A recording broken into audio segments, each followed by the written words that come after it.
이제 솔로몬이 성전을 짓고 이제 봉헌 기도하는 장면이 오늘 성경에 나와 있는 본문의 이야기입니다. 이스라엘의 가장 큰 수건 사업이었던 성전 건축이 딱 마무리되고 이제 시온산에 있었던 그 시온산에 다윗성이 안치돼 있던 그 법궤를 이제 솔로몬 성전이 있는 모리아산으로 이렇게 옮겨 가지고 진짜로 이제 거룩한 하나님의 성전이 이제 되었던 거죠. 솔로몬은 경건한 마음으로 성전 봉헌식을 거행하고 그리고 또 거기에서 하나님 앞에 기도하는 일들을 이제 하게 되는 겁니다. 성전에서 하나님이 임재하셨고 임재의 상징으로 구름으로 그 성전을 가득하게 채워 주셨던 거죠.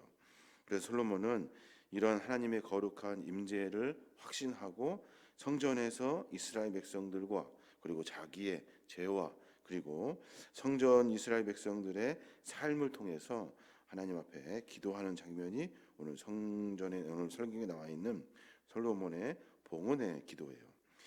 이 솔로몬은 이러한 하나님의 영원한 임재와 통치로 인해서 참 큰 기쁨을 맛보게 되죠. 지금까지 생각해 보건대 아브라함 때부터 계속 이어져 내려오는 하나님의 그 임재와 계획과 실행의 일들을 솔로몬이 고백하면서 생각하면서 하나님 앞에 감사의 기도를 올리고 앞으로 이제 많은 후손들이 하나님의 은혜로 말미암아 기뻐하고 찬송하고 감사하고 하늘의 은혜와 축복을 받을 것을 기대하니까 솔로몬의 마음이 참으로 기쁘고 또 그 내용들을 기도의 제목에 담아내고 지금 있는 거죠. 솔로몬의 기도를 가만히 살펴볼 필요가 있는데 어떻게 하면 이스라엘 백성들이 성전에 와서 기도할 때 하나님의 은혜와 축복을 받을 수 있는가 하는 이야기를 오늘 솔로몬의 기도를 통해서 우리가 찾아봐야 할 거예요. 우리가 기도가 응답받는 그 기도는 어떤 기도냐면 솔로몬과 같은 그런 기도예요. 그 첫 번째가 뭐냐면 하나님께 겸손히 기도하는 영혼, 그 영혼은 복을 받게 되어 있어요. 겸손히 기도한다는 것은 자기 자신의 어떤 생각과 의지가 아니라 하나님께 내 모든 것을 맡기고 의탁하는 마음으로 하나님 앞에 서는 거예요. 그러니까 오늘 보니까 22절에 보니까 그래요. 솔로몬이 여호와의 제단 앞에 이스라엘의 온 회중과 마주서서 하늘을 향하여 손을 펴고 라고 말해요. 하늘을 향하여 손을 폈다. 뒤에 보면은 솔로몬이 무릎을 꿇고 기도하고 있는 장면이 나와요. 우리가 뒤에 쭉 봐야 될 본문인데 열왕기상 8장 54절에 보면 솔로몬이 무릎을 꿇고 손을 펴서 하늘을 향하여 이 기도와 간구로 여호와께 아뢰기를 마치고 여호와의 제단 앞에 일어나라고 말해요. 그러니까 솔로몬은 지금 하나님을 향하여 온 회중을 위해서 기도하는데 손을 펴고 무릎을 꿇고 지금 기도하고 있는 거예요. 생각해 보십시오. 이스라엘의 가장 위대한 왕이 누구예요? 자기 자신이에요. 이스라엘 성전을 짓고 솔로몬의 왕궁을 진 사람도 누구예요? 자기예요. 이스라엘의 모든 일들을 다 만들어서 천지를 열국을 전부 다 통일하고 모든 경제적인 이권이 가장 우위한 것도 바로 솔로몬이에요. 근데 솔로몬이 지금 하나님 앞에 기도하는데 자기 자신은 아무것도 아닌 것처럼 손 들고 무릎 꿇고 주 앞에 기도하고 있는 거예요. 백성들이 다 보고 있었을 거예요. 무슨 생각을 했을까요? 백성들은 왕보다 왕이 섬기는 하나님이 훨씬 더 크고 위대하다는 사실을 온 백성들이 알고 깨닫게 되는 거예요. 솔로몬은 자기 자신을 드러내지 않고 자기가 위이고 자기가 왕이고 위대하다고 선포하지 않아요. 솔로몬은 겸손히 하나님을 섬기며 하나님께 기도하며 산다고. 우리도 마찬가지예요. 기도할 때마다 우리는 늘 하나님 앞에 자기 자신을 낮추고 내 존재를 철저히 낮추고 하나님 앞에 취할 수 있는 겸손의 자세를 우리가 취해야 하는 거예요. 손을 든다는 것은 내 모든 소망과 의지를 하나님께 맡긴다는 의미고 무릎을 꿇는다는 것은 내 모든 것이 하나님께 굴복되었습니다. 내 모든 것이 하나님 안에 하나님으로 말미암아 내 모든 것이 지배받습니다라고 하는 것을 의미하고 있는 거죠. 이런 겸손한 기도를 솔로몬이 지금 하나님 앞에 올려드리고 있는 거예요. 23절에부터 보니까 이르되 이스라엘 하나님 여호와여 위로 하늘과 아래로 땅에 주와 같은 신이 없나이다. 주께서는 온 마음으로 주의 앞에서 행하는 종들에게 언약을 지키시고 은혜를 베푸시나이다 라고 말하면서 하나님을 향하여 하나님이 어떤 분이신지 분명하게 고백하고 말하고 있다는 거예요. 하나님은요, 하늘과 위로 하늘과 아래로 땅에 주와 같은 신이 없습니다. 하나님은 가장 높으신 분입니다 라고 지금 이야기하고 기도하고 있는 거예요. 우리의 기도도 그래야 될 겁니다. 우리는 그들 형식적으로 그냥 이렇게 쉽고 간단하게 기도하게 되는데, 우리의 모습을 하나님 앞에 내어드리고 겸손한 모습으로 하나님을 존중하고 인정하고 받아들이고 하나님 안에 살려고 하는 내 철저한 굴복과 겸손이 우리 안에 있어야 하는 거죠. 그래야 하나님은 그 기도를 들으신다는 거예요. 또 하나 솔로몬의 기도를 가만히 보니까 솔로몬은 하나님을 알아요. 하나님이 어떤 분인지 분명히 알고 하나님이 어떤 약속을 했는지를 분명히 알아요. 우리도 마찬가지예요. 기도할 때마다 그냥 자기 소원을 줄줄줄 깨들 이야기하는 것이 아니라 하나님을 알아야 돼요. 하나님이 어떤 분인지를 늘 알고 고백해야 되고 하나님이 우리에게 주신 약속이 무엇인지 그 약속에 기초해서 기도해야 하는 거예요. 오늘 보니까 쭉 여러 이야기가 나옵니다만은 25절부터는 과거에 하나님과 다윗의 관계에 대한 이야기를 솔로몬이 기도 안에 하고 있어요. 25절부터 보니까 이스라엘 하나님 여호와께서 여호와여 주께서 주의 종 내 아버지 다윗에게 말씀하시기를 내 자손이 자기 길을 삼가서 내가 내 앞에서 행할 것 같이 내 앞에서 행하기만 하면 내게서 나서 이스라엘 왕위에 앉을 사람이 내 앞에서 끊어지지 아니하리라 하셨사오니 이제 다윗을 위하여 그 하신 말씀을 지키시옵소서라고 말해요. 지금 하나님이 어떤 분인지 솔로몬이 분명히 기억하고 있는 거예요. 하나님은 다윗과 함께 약속하신 분 아닙니까?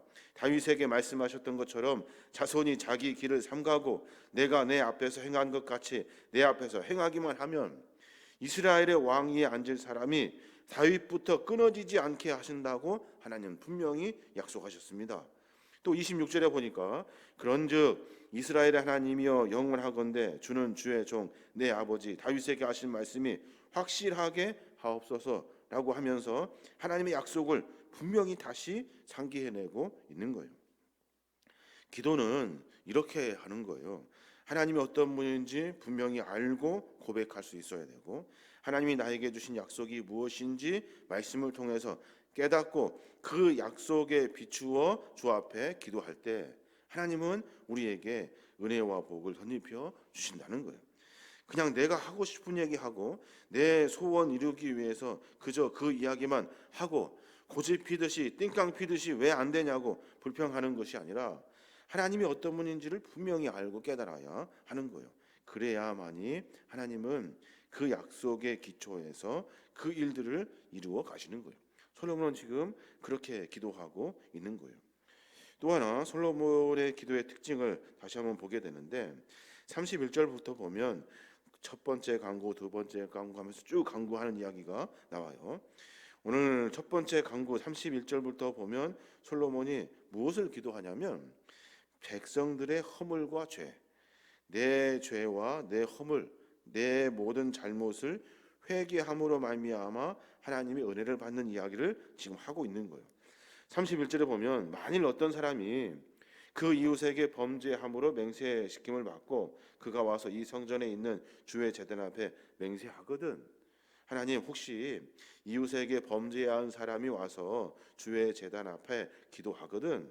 주님께서는 32절에 보니까 주는 하늘에서 들으시고 행하시되 주의 종들을 심판하사 악한 자의 죄를 정하여 그 행위대로 그 머리에 돌리시고 의로운 자를 의롭다 하사 그의 의로운 바대로 갚으시옵소서라고 말해요.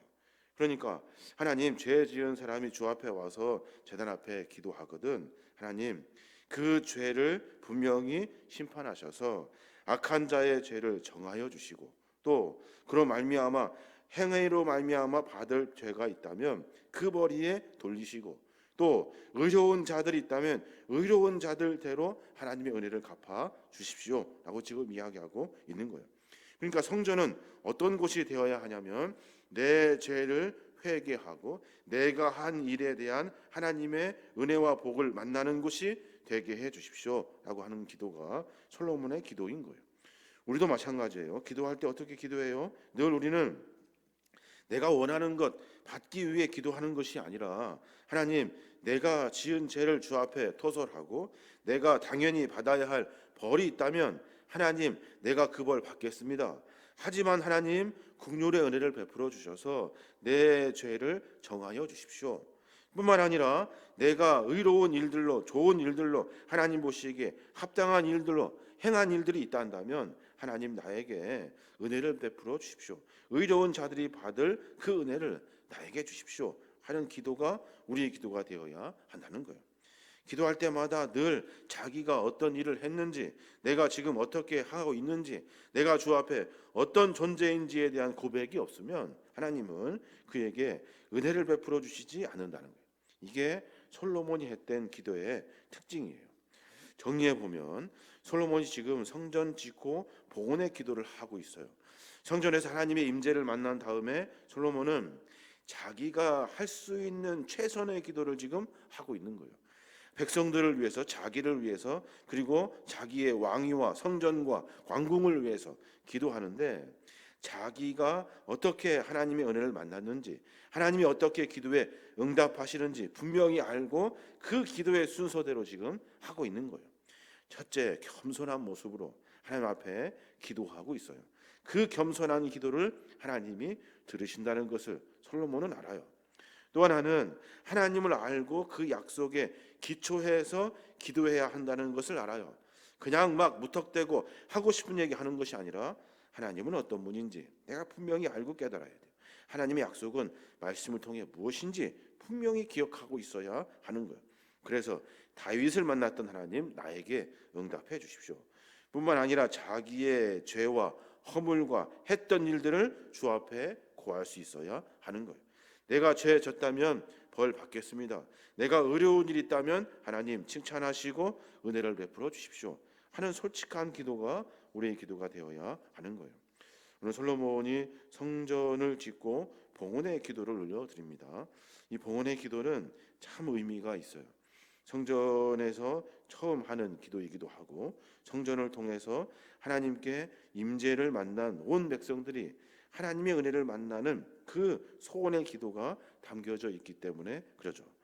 우리가 늘 기도할 때마다 이 솔로몬의 기도를 기억하면 좋겠어요. 그래서 우리가 늘 기도할 때 내 모습을 뒤돌아보고, 또 하나님을 알고 하나님의 약속을 깨닫고, 또 주 앞에 내 허물을 솔직하게 드러내고, 달게 벌 받을 수 있는 일들이면 벌 받고, 그리고 의로운 일을 행하여 칭찬받을 일이 있으면 칭찬받을 수 있는 신앙의 모습이 우리 안에 있어야 하는 겁니다. 하루 가운데 그런 고백과 그런 삶의 몸부림을 통해서 우리가 기도할 때마다, 우리가 간구할 때마다, 하나님을 만나는 예배의 시간을 통해서 늘 하나님 우리에게 더하여 주시는 축복, 우리를 향하여 긍휼의 은혜를 베풀어 주시는 그 은혜를 우리가 만나야 될 줄로 믿습니다. 귀한 믿음의 삶의 여정 가운데 이런 은혜가 함께 하시길 주님의 이름으로 축원합니다.